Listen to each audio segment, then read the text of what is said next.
이스라엘의 위로를 기다리는 자라는 제목으로 말씀을 나눌 텐데요. 제가 말씀을 곰곰이 살펴보면서 참된 성탄은 예수님만의 노력으로 된 것은 아니다라고 생각했어요. 어떤 의미냐면요. 물론 성탄의 핵심은 예수님의 탄생이 맞지만 그 탄생이 목적이 성취되려면 그 탄생을 간절히 기다린 사람들이 필요하다. 그래서 진정한 성탄은 예수님은 물론 있어야 되고요. 그리고 예수님을 기다리는 사람들이 반드시 필요합니다. 바로 어제였죠. 이제 대강절 마지막 주일이었는데 2장 14절에 이런 말씀이 있었습니다. 지극히 높은 곳에서는 하나님께 영광이요 땅에서는 하나님이 기뻐하신 사람들 중에 평화로다. 구주 예수님의 탄생이 먼저는 하나님께 영광이었습니다. 어제 설명드렸지만 비록 내 하나밖에 없는 아들이 곧 죽고 또 몸이 찢기지만 그 아들의 죽음을 통해 이 온 인류의 살 길이 열리기 때문에 하나님께는 영광이었던 겁니다. 하나님께는 만족이고 그 기쁨이 너무 컸던 겁니다. 이게 첫 번째였고, 두 번째로 이 땅에 사는 저희들에게는 어제 말씀을 보니까 평화를 주신다고 약속하셨습니다. 에이레네라는 이 단어가 부족함이 없는 넘치는 상태거든요. 그런데 진정한 평화를 경험하려면 전제 조건이 있는데 하나님이 기뻐하신 사람이 되어야 합니다. 이해되시죠? 무슨 의미냐 하면 평화가 자동으로 누려지는 건 아니다. 하나님이 기뻐하신 사람들 중에 평화라는 건, 제가 어제는 이제 잠언 말씀을 근거로 의인 얘기를 했었지만 동일한 하나님의 자녀여도 최소한 하나님이 기뻐하시는 일에 힘쓰고 동참을 해야 평화가 따라온다는 것입니다. 여러분에게 어느 때보다 조금 더 깊은 평화가 있기를 소망합니다. 그러니까 예수님을 이 땅에 기어코 보내셨던 하나님의 열심도 중요하지만 제가 볼 때는 그 열심에 반응하는 이제 누군가의 노력도 있어야 이게 같이 갈 수 있다는 거예요. 이해가 되시나요? 하나님의 열심과 어쩌면 성도의 저희들의 열심이 같이 맞물릴 때 진정한 평화도 있고 성탄의 의미가 이제 널리 퍼져가기 시작한다는 거죠. 제가 어제 말씀을 나눈 후에 고민을 많이 했습니다. 물론 저희 각자를 향한 하나님의 뜻이 다양할 텐데, 그렇잖아요? 다양할 텐데 하나님이 이 성탄절에 2023년에 이 매듭 짓는 이 성탄절에 저희들에게 정말 원하시는 뜻은 무엇일까? 제가 지금 조금 몽롱하죠? 몽롱해 보이죠? 성령에 취했든지 아니 뭔가 아직 잠이 덜 깼든지 둘 중에 하나. 제가 어제 이 질문 때문에 잠을 못 잤어요. 거의. 그리고 쪽잠을 잤는데 꿈을 얼마나 많이 꿨는지 몰라요. 어떤 꿈이었게요?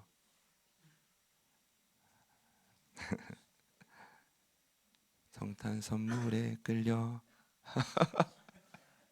뭔지 아시죠? 제가 사실 저에게 영원한 아이돌은 쿨이라는 가수인데 그 어제 쿨 노래 맞죠? 막 듣고 또 듣고 또 뭐 영상도 보는데 제가 어제 잠을 좀 잘 못 잤어요. 이 사실은 그냥 잠이 안 와서 막 각성된 느낌 때문에 어제 너무 행복해서 그런 느낌보다는 이 고민이 잘 안 풀어지는 거예요. 우리에게 정말 원하시는 뜻은 뭘까? 그러다 보니까 어제 이제 그냥 이렇게 소파에 앉아 있다가 또 막 자다가 좀 졸다가 다시 뭐 보다가 했는데 이제 최근에 있었던 이제 일들이 막 주마등처럼 지나가더라고요. 최근 주 중에 조모 목사님 딱 봤는데 오늘의 약간 저와 같은 아우라가 약간 느낌이 굉장히 힘들어 보이더라고요. 그래서 제가 어제 늦게 퇴근했지 이랬더니 제가 이랬더니 대답을 안 해요. 늦게 퇴근하셨죠 했더니 밤 샜습니다 이러는 거예요. 근데 그걸 너무 강조하는 거야. 밤 샜다라는 걸. 그래서 딱 보니까 흔적이 그 어제 아이들이 중고등학교 들었던 환상적인 그 카드 섹션을 분명히 저희 아이들 몇 명 갔거든요. 근데 이제 어쩔 수가 없어. 이제 중고등부 아이들도 열심히 하지만 아이들은 주 목적은 일단 뭐 떡볶이나 피자기 때문에 그나마 밤새서 뭐 이렇게 노력을 좀 하신 것 같아요. 그래서 그 힘들었던 기억도 좀 나기도 하고. 저는 어제 그 고민을 좀 하면서 오후 6시 이후에 저희 부천 소사에 저희 아이들에게는 왕할머님, 저희 이제 할머님을 좀 뵈러 잠깐 갔다 왔어요. 이제 미국에서 오신 이모님, 이모부님도 계시고, 그리고 이제 열렬한 저희 온라인 예배 청취자이십니다. 지금도 이제 듣고 계실 텐데 갔는데 서울신데 눈이 쫙 아름다운 거예요. 저는 아름다운 눈이 보이는데 옆에 있던 저희 아내는 저한테 뭐라고 하냐면 여보 내일 희보 교회 오지 말라고요 이러는 거야. 영상으로 예배 드리라고. 근데 목요일 훈련, 금요일 성령 집회, 토요일 예배, 주일 어제 하고 내일 영상 예배 드리라고. 마치 제가 뭐 건강한 청년에 착취하는 것처럼 죄인 만드리. 제가 그건 아니거든요. 이 아이는 남은 이제 그리스도의 남은 고난을 본인 나름대로 채워가는 거예요. 이렇게 제가 뭐 어떻게 하겠어요. 제가 뭐 어제 그래가지고 카톡으로 야, 너 영상 예배 드릴래 이럴 수는 없잖아요. 이제 힘들다는 거죠. 거기서 이제 보는 시선이 좀 다른데 제 고민은 우리에게 정말 원하시는 건 뭘까. 그러다가 죄송해요. 자꾸 먹는 얘기하면 안 되는데 얼마 전에 너무 맛있게 먹었던 샌드위치가 우리 유정원 간사님이 처음에 말 안 하더라고. 어디서 주워 온 것처럼 툭 던져놔. 근데 그 샌드위치가 햄이 2장, 치즈 2장. 그 연유가 막 들어갔다고 하는데 너무 맛있는 거야. 야, 이분은 이 샌드위치를 만들 때 어떤 고난이 있었을까? 주님이 원하셨던 건 뭘까? 그 별의별 생각을 다 해본 거예요. 어제 막 이런 생각을 하다가 내린 결론은 다른 건 몰라도 한 가지는 공통점이 있을 거다. 한 가지. 그건 뭐냐 하면 이 땅에 구주로 오신 예수님을 기다리는 일이에요. 여러분 이런 생각할 수 있어요. 야, 그 고민 때문에 이렇게까지 힘들었나? 근데 이렇게 뭔가 과정을 통해 답을 얻기가 참 쉽지 않더라고요. 그러면 어떻게 하는 일이 예수님을 잘 기다리는 일일까? 그분을 기다리면서 자신의 인생을 걸어왔던 사람들, 그러니까 인생을 걸었던 사람들이 있어요. 이쯤 되면은 많이 알려지는 요 세강절의 세례 요한. 이분은 영적인 암흑기를 돌파하려고 목숨을 내놓고 어릴 적부터 광야로 들어갔어요. 그리고 동방 박사들, 빛을 따라 아름답게 온 자들이 아닙니다. 이분들의 고국이 파르티아 제국이라고 보는데 예수님 태어난 베들레헴을 다스렸던 로마 제국과는 바벨론의 후예인 파르티아는 약간 원수 관계예요. 그러니까 이들이 여기까지 왔다는 건 여러분 그저 별을 따라 온 게 아니라 한 걸음 한 걸음 두렵고 떨림으로 목숨을 걸고 왔다는 거예요.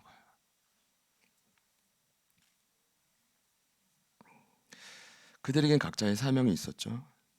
세례 요한은 주의 길을 준비하는 것이었고 동방 박사들은 죽기 전에 예수님 만나는 거예요. 그리고 감사하게도 만난 그 예수님의 경험 때문에 고국으로 돌아가요. 바벨론의 후예지만 그 땅에 엄청난 부흥이 일어납니다. 기독교 역사가 저는 이렇다고 봐요. 구주 예수님도 필요하지만 그 예수님을 기다리고 전하는 인물들이 반드시 있어야 돼요. 다시 말씀드리지만 그러면서 제가 오늘 소개하려는 이 대강절 2번의 본문과 바로 이어지는 이 성탄의 본문을 보니까 소개하려는 인물도 마찬가지인데 바로 시몬.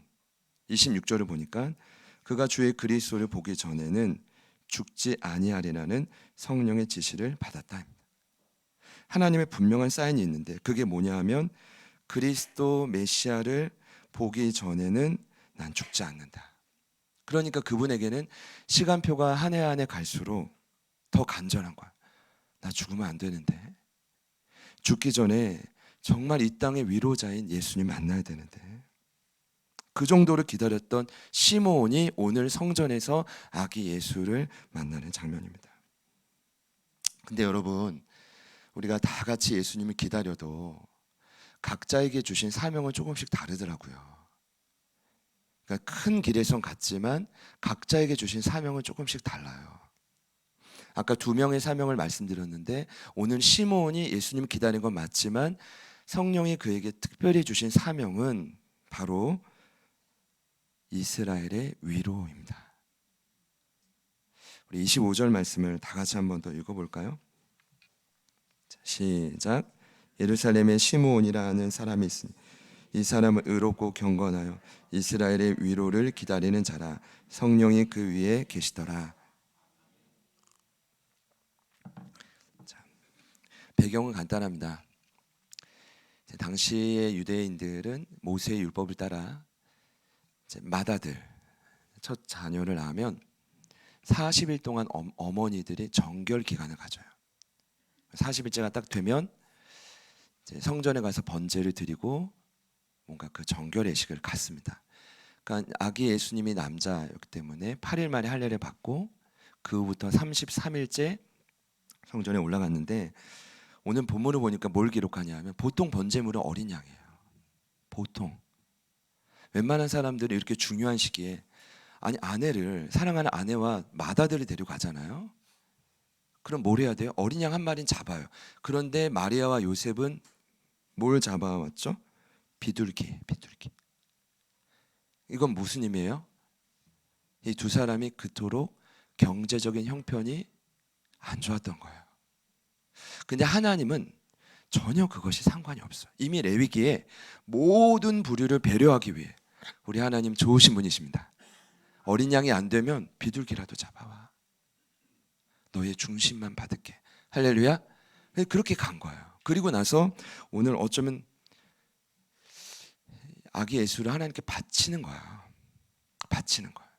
하나님의 소유입니다. 내 소유가 아니라 맏아들이지만 첫 자녀이지만 하나님의 것입니다. 그러니까 오늘 너무 신기한 거죠. 저도 말씀을 준비하다 보니까 오늘 이 두 가정의 유아세례 예식은 노엘이 유주 노엘이 주님께 바치는 거예요. 하나님의 자녀입니다. 하나님이 책임져 주십시오. 어차피 저희들은 자녀들의 인생을 책임 못 지잖아요. 빈 공간이 얼마나 많습니까? 숨쉬듯 하는 그 모든 악한 세상에서 이 영혼을 책임질 분은 하나님이십니다. 이 마음으로 마리아와 요셉도 아이를 드린 거예요. 그러면서 그때 또 이끌림을 받아 성전에 마침 왔네 시므온이. 그때 아기 예수를 만난 거예요. 그런데 그토록 그가 예수를 만나고자 했던 이유가 뭐냐? 이스라엘의 위로예요. 여러분 꼭 기억해 주세요. 이스라엘의 뭐라고요? 위로. 위로란 단어를 이번 대강절에 여러 번 나누었던 것 같아요. 이렇게 정의할게요. 구약 성경의 히브리어로 나함이라는 위로는 숨을 쉬게 하다라는 뜻, 숨을 쉬게 해주다. 그런데 신약 성경에 쓰인 위로는 파라클레시스, 굉장히 유명한 단어죠. 이게 위로예요. 근데 어떤 뜻이냐면 두 단어의 합성어인데 파라라는 건 곁에서 이런 뜻입니다. 아주 가까이. 그리고 클레시스는 누군가를 부른다 이런 뜻입니다. 그래서 야, 찬수야 제가 요즘에 많이 부르는 이름들이 있어요. 자, 간사님, 뭐 찬수야. 어제 찬수가 문자가 막 여러 개 왔는데 그 부담이었나 봐요. 어제 조금 앵콜 했잖아요. 아로하가 끝나고 앵콜 했는데 찬수 문자에 다음 내년 성탄절에는 꼭 청년부가 앵콜송을 준비하시겠다 그래서 고마워. 아니면 오키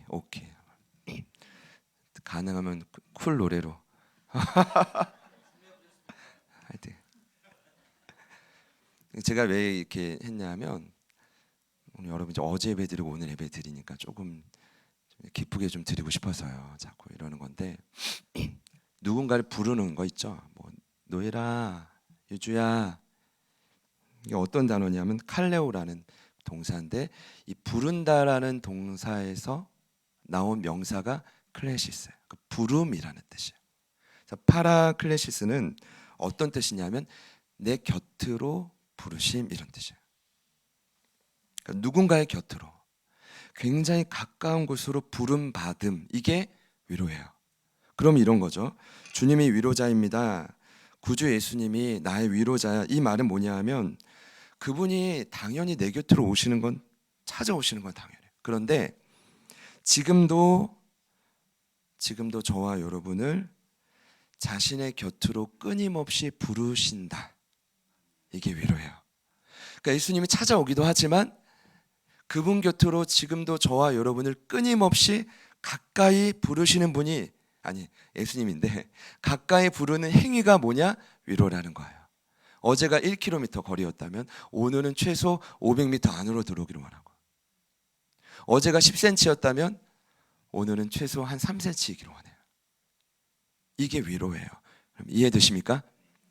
감사합니다.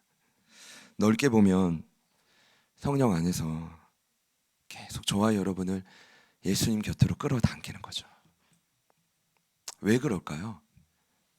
이 땅에서 저희가 겪는 너무나 많은 어려움이 있잖아요.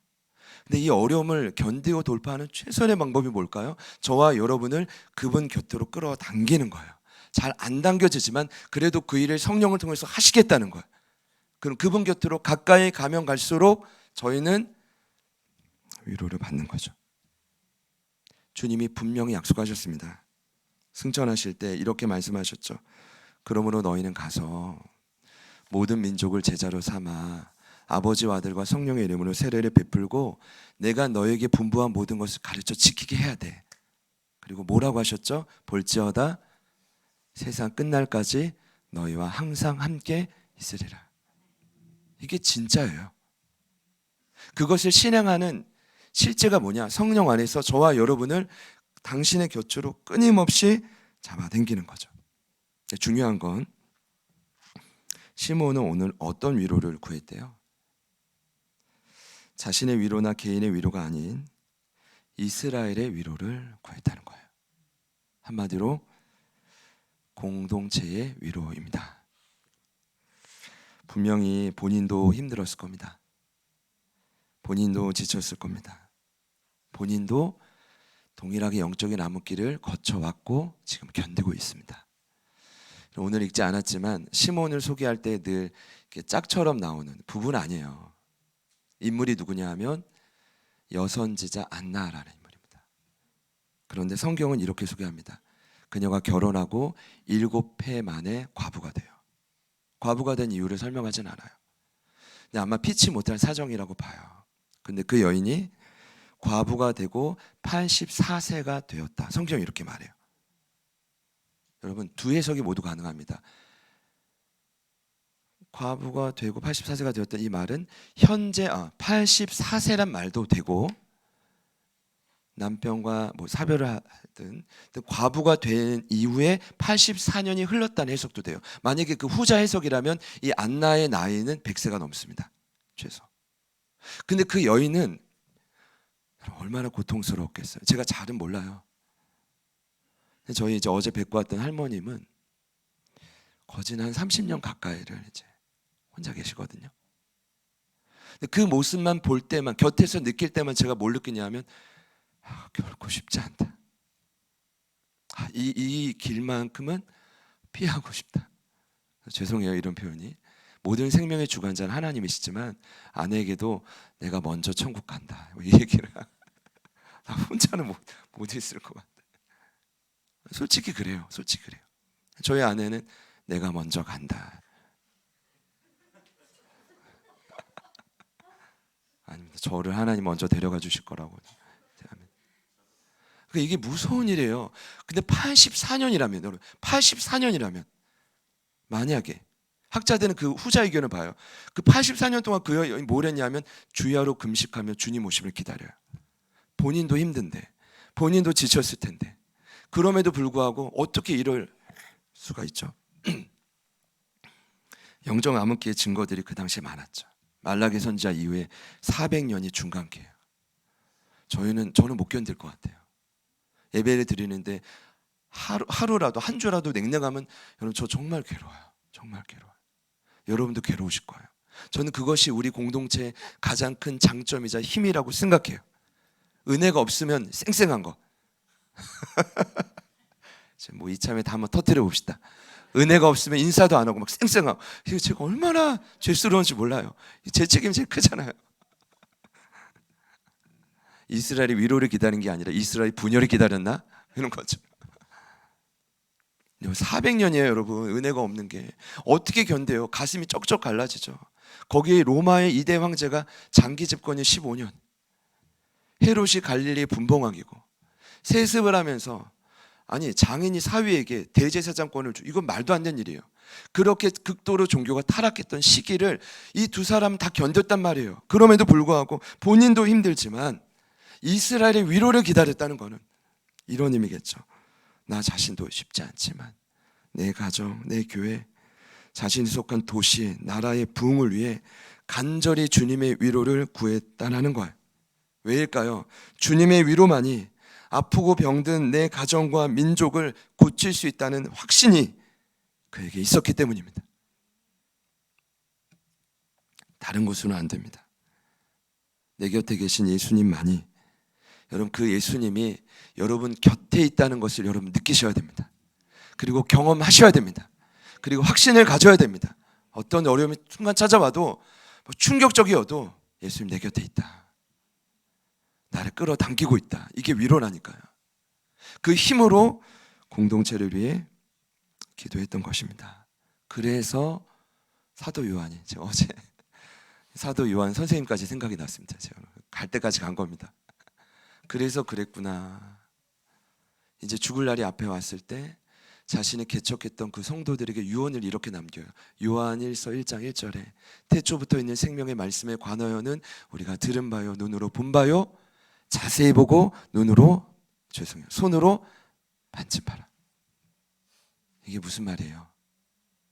지금의 고난을 견디려면, 그리고 교회가 앞으로 더 치고 나가려면 뭐예요? 태초부터 있는 생명의 말씀인 예수님을 듣고 눈으로 볼 뿐 아니라 자세히 보고 만져야만 된다는 거예요. 이게 위로입니다. 이 위로가 우리 공동체 안에 가득하기를 축복합니다. 우리 사랑하는 자녀들에게 말 못한 그 모든 아픔의 현장에, 고민의 현장에 가득하기를 축복합니다. 저는 왜 시므온이 성경에 기록된지를 알았습니다. 자신의 위로를 넘어 이스라엘의 위로를 기다렸던 영적인 아비였기 때문입니다. 여러분, 하나님은 주목하신 사람이 따로 있습니다. 감정에 우리 마음이 흔들리는 사람이 아닙니다. 어떤 일이 있어도 공동체의 위로를 구하는 영적인 아비. 하나님 우리 모두를, 다시 말씀드려요, 사랑하십니다. 그러나 우리 모두를, 주목하진 않으십니다. 하나님의 사람이 모두가 되는 건 아닙니다. 자녀가 되어서 포기하진 않으시지만 모두를 쓰실 수 있는 건 아닙니다. 성경에 기록된 시므온은 하나님이 주목하는 자, 하나님이 쓰시는 자였습니다. 저는 믿습니다. 진정한 영적 아비 한 사람만 제대로 서면 그 공동체는 무너지지 않습니다. 그 가정에 어떤 어려움이 찾아와도 끝까지 그 가정과 자녀와 주변을 위해 위로를 구하는 한 사람만 있다면 그 가정은 결코 무너질 수 없습니다. 오늘의 결론입니다. 가정도 공동체도 이 시대의 시므온이 반드시 필요하다. 그렇다면 그 한 사람이 있으면 성탄의 의미가 전해질 텐데 어떻게 이 모습이 가능할까요? 오늘 말씀을 거의 다 전했는데요. 한 가지를 반복하더라고요. 그게 바로 뭐냐 하면 성령과의 친밀함입니다. 25절을 보시면 이 사람은 의롭고 경건하여 이스라엘의 위로를 기다리는 자라. 성령이 어디에 있었대요? 그 위에 계셨대요. 그러니까 누가가 이것을 직접 느껴서 기록했는지 들었는지 성령 안에 기록했는지 몰라요, 저자가. 근데 많은 사람들이 인정했던 거죠. 이분만 보면 성령이 마치 그 위에 있는 것처럼 보여지는 사람이 있다는 거예요. 그 위에라는 단어는 바로 앞에 이런 뜻입니다. 바로 앞에, 여기가 아니라 바로 앞에. 그분을 만나면 그 바로 앞에 성령이 가리고 있어요. 좋은 의미로 성령이 그 영혼을 감싸고 있는 느낌. 이분이 바로 시므온이었습니다. 26절을 보면 그가 죽기 전에 그리스도를 본다는 성령의 지시를 받았다. 이 단어가 너무 놀라웠어요. 지시라는 단어가 어떤 뜻이냐면 당시 이렇게 쓰였대요. 사업을 시작하기 위해 회사를 설립하다. 새로운 사업을 시작하기 위해 회사를 설립하다가 지시라는 단어 안에 담긴 의미예요. 자, 이런 거죠. 하나님 나라 확장을 위해 성령께서 시므온을 설립자로 세웠다. 멋지지 않아요? 우리 모두 CEO가 될 수 있어요. 하나님 나라의 CEO. 아멘 하신 분들만 CEO가 될 줄 믿습니다. 여러분 설립자로 지목당하시기를 원하시죠? 제 말이 잘못 나올 뻔했어요. 지목당하시기를 축복합니다. 성령의 지시는 한번 받고 주님 부름 받아야겠죠. 그런 소망이 생기더라고요. 성령의 지시를 받자. 난 지시를 받아서 여기까지 왔으니 앞으로 지시를 계속 한번 받아보자. 아니 험난한 이 땅에 하나님 나라 사업을 위해 설립자로 세워주셨다는 게 얼마나 여러분 제자들께 일원이라는 게 여러분 감동적이시죠? 제가 볼 때 어제 이거 했다면 어제 폭발했을 텐데 어제 이제 이틀 연속해서 이 정도면 만족합니다. 여러분 감동적이시죠? 우리의 교회가 특별한 이유입니다. 여러분 다 설립자 이 정도면요 한 50년 100년은 우린 다 개척자입니다. 아직 10년도 안 됐거든요. 할렐루야. 27절을 보니까 결국 성령의 감동으로 타이밍이 기가 막히죠. 아기 예수가 올라갈 때 딱 이끌림을 받아 아기 예수를 만나고 이제 그 위로가 흘러가기 시작합니다. 위로가.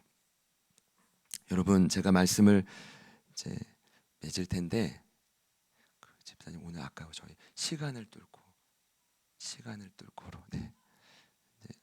찬양을 이제 설교곡을 좀 바꾸려고요. 네. 근데 말씀 맺겠습니다. 한 가지 확신이 들었어요. 잘 들어보세요. 자신의 위로를 넘어서 공동체의 위로를 위해 먼저 구하는 자에게는 꼭 기억해 주십시오. 하나님이 반드시 응답하신다. 제가 너무 놀란 게 시므온의 이름의 뜻이 하나님께서 응답하신다는 뜻이에요. 너무 놀랍지 않아요? 그래서 그 사람도 위로해 주시고 그 사람을 통해 공동체를 위로하는 통로로 쓰시는 거예요. 평생을. 결국 그 유명한 시몬의 창가가 탄생했는데 28절 이하를 보면 시몬이 잠깐 아기 예수를 안고 하나님을 찬양합니다. 이렇게 찬양해요. 여러분 이 고백을 얼마나 기다렸겠어요? 근데 이 고백이 28절 이하를 오늘 저희가 뭐 세세히 다 설명드릴 수는 없지만 이 고백이 수천 년 동안 온 이방 땅을 위로하는 창가가 돼요. 할렐루야. 위대해요. 이런 고백이에요. 천지의 주제요, 이제는 종을 평안히 놓아주십니다. 소원을 이루어 주셔서 이제는 제가 죽어도 여한이 없습니다. 내 눈이 주의 구원을 보았습니다. 그리고 이 구원은 나뿐 아니라 만민을 위한 구원입니다. 예수님은 이방을 비추는 빛입니다. 그리고 주의 백성 이스라엘은 그 이방을 위로하는 빛으로 영광의 존재로 쓰임 받을 것입니다. 이 내용이에요. 결국 하나님은 시므온을 예수님 곁으로 불러주셨어요. 위로하신 거죠. 그리고 이스라엘뿐 아니라 그의 창가를 통해 수많은 민족들을 예수님 곁으로 오게 만드셨어요. 위대하잖아요. 한 번의 만남도 이 역사가 나타나는데 우리는 어제도 만나고 오늘도 만난다면 앞으로 얼마나 위대한 역사가 여러분의 삶에 일어나겠어요. 이 시간 부탁은요, 여러분 주변을 보실 때 정말 이 위로가 필요한 영혼들이 있을 거라고 생각해요. 주님이 바로 곁에서 당장이라도 함께 들어주시고 안아주시고 위로가 필요한 영혼들이 있을 거예요. 시므온처럼 구하시기를 축복합니다. 오늘 누가는 한 문장으로 딱 소개했어요. 이스라엘의 위로를 기다리는 자. 근데 여러분, 제가 확신한 건데 시므온은 어느 날 갑자기 공동체를 위해 기도한 자가 아니었을 겁니다. 그는요, 하루하루 눈물로 그의 기도 수첩에 위로가 필요한 영혼들의 이름을 기록했을 거예요. 기도하면서 절망했을 거예요. 잘 안 되니까. 그럼에도 포기하지 않았을 거예요. 성령이 지시를 하셨으니까. 그러면서도 한 명의 한 명을 만나줄 때마다 그 이름을 체크하는 거죠. 만나주셨네. 이 영혼이 돌아왔네. 이 가족이 세워졌네. 아마 그 내용이 엄청났을 거예요. 그렇게 그는 그의 남은 인생을 살아갔을 거예요. 저는요, 저와 여러분이 이제 그런 위로자가 될 때 주님이 그 한 영혼 한 영혼 반드시 그분 곁으로 이끌어 주실 거라고 믿습니다. 얼마 전에 새롭게 하소서에 남경필 전 경기도지사가 출연한 영상을 봤습니다. 전 이분이 30대부터 국회의원을 한지 몰랐어요. 굉장했더라고요, 이분이. 원치 않는 이혼, 그리고 또 재혼, 그리고 장남이 굉장히 이제 대선 주자로 주목받을 때 그 마약 사건으로 이제 투옥되게 됩니다. 나왔는데 그 홀이 다 눈물바다가 됐더라고요. 지금은 마약 퇴치 운동에 앞장서고 계십니다. 마지막에 MC인 주영훈 씨가 부탁을 하나요? 혹시 보기는 어렵겠지만 아들에게 영상으로 메시지 한번 남기시겠냐고. 이분이 울먹울먹 거리시다가 한마디 하시더라고요. 정말 아들에게 해주고 싶은 게 있는데 지금은 할 수 없는 게 있다고. 뭡니까? 그랬더니 아들을 한번 꽉 안아주고 싶다는 거예요. 가드가 쳐 있잖아요. 철장은 넘어갈 수가 없어요. 근데 꼭 안아주고 싶다는 말을 얼마나 반복하시죠. 우리 아들 안아주는 게 저의 소원입니다. 근데 제가 영상을 보면서 그런 생각이 들더라고요. 주님의 마음이 이렇겠다. 우리 안아주고 싶은데 가드가 있어요. 이사야 선지자는 이 가드를 뭐라고 표현했냐 하면 깊이 패인 골짜기라고. 상처, 높고 낮은 산, 교만이, 그리고 인생에 속아서 굽어버린 그 험지가 돼버린 인생길이라고 이 내면을 표현해. 이게 어쩌면 주님이 너무 오고 싶은데 우린 또 너무 가고 싶은데 저와 여러분을 강력하게 가리고 있는 가드가 되고 있다. 주님 마음 하나예요. 안아주고 싶은 거예요. 위로해주고 싶은 거예요. 그리고 그 위로가 우리 주변으로부터 흘러가기를 원하시는 거죠. 시므온의 이름처럼 신음하는 저희들도 우리 주님이 안아주실 거라고 저는 믿습니다. 응답하실 거예요. 애썼다. 올 한 해 참 많이 고생했다. 그 위로는 우리 주변으로 흘러가게 될 거예요. 여러분 기대합시다. 우리 찬양곡을 좀 바꿨습니다. 우리 아까 찬양할 때 참 눈물이 났는데 우리 마지막 찬양 함께 하고요. 제가 기도하고 마치겠습니다.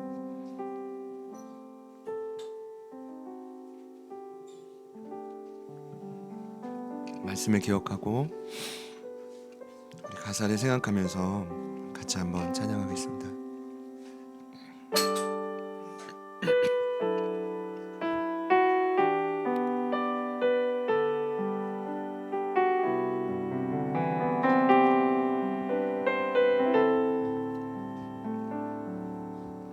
당신은 시간을 돌고 이 땅 가운데 오셨네. 우리 없는 하늘 원치 않아 우리 삶에 오셨네. 자신의 편안 버리고 우리에게 평안 주셨네. 가장 낮은 자의 모습 우리 삶에 오셨네. 한 번 더 고백할까요? 당신은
위로가 필요하신 분들 우리 두 손에 가슴에 모으겠습니다.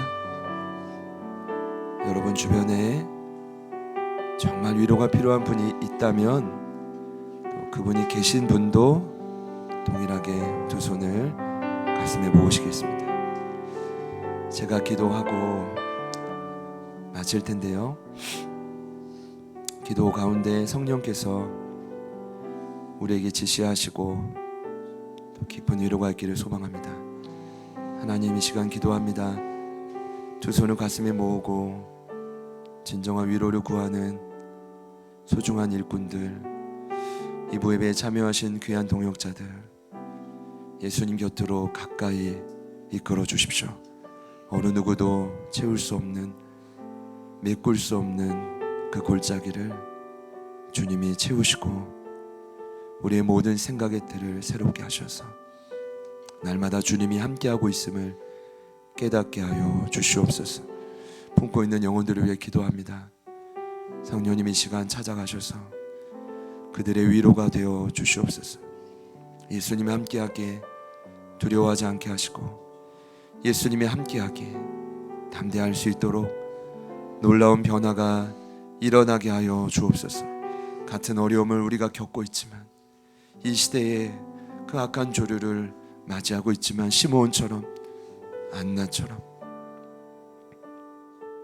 내가 속한 가정과 교회와 이 도시와 나라와 열방을 위해 위로하는 자로 저희 모두를 사용하여 주시옵소서.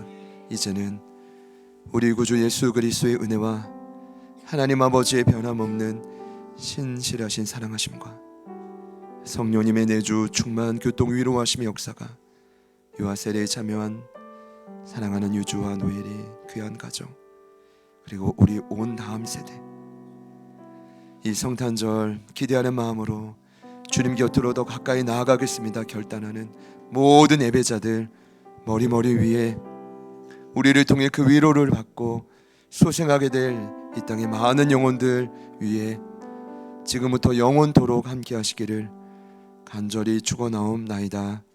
아멘.